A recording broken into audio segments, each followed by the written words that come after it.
રાજમાં બોલાવવાનું કારણ શું? અરે રત્ના, નથી કોઈનું મેં સાર્યું કે નથી કોઈનું ભેળવાયું. હું મારો માલ ઢોર અડાળો પકડાવી સારીને મારું ગુજરાન ચલાવું છું. મારે એવા તો કયા ગુના થઈ ગયા કે રાજમાં બોલાવો? અરે રત્ના, નથી તારો કોઈ વાંક, નથી કે તારો કોઈ ગુનો. તારી પાસે સારામાં સારી સાંઢું કેટલી છે? હાંડું હોય અત્યારે બાપુ, હાંડું નો સારી કેટલી છે? 500 હારી છે.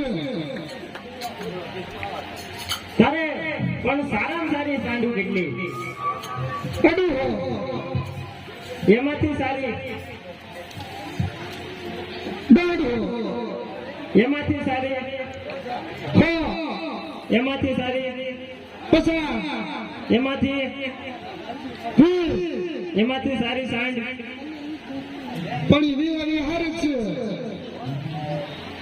પણ સારી હોય એટલે કે લઈને થોડો તો જવાનો છો.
કે નથી કોઈનું ભેળવાયું. હું મારો માલ ઢોર અડાળો પકડાવી સારીને મારું ગુજરાન ચલાવું છું. મારે એવા તો કયા ગુના થઈ ગયા કે રાજમાં બોલાવો. અરે રત્ના નથી તારો કોઈ વાંક નથી કે તારો કોઈ ગુનો. તારી પાસે સારામાં સારી સાંઢું કેટલી છે? હાંડું હોય અત્યારે બાપુ હાંડું નો સારી કેટલી છે? 500 હારી જ છે. તારે પણ સારામાં સારી સાંઢું કેટલી? અડું એમાંથી સારી દાડો એમાંથી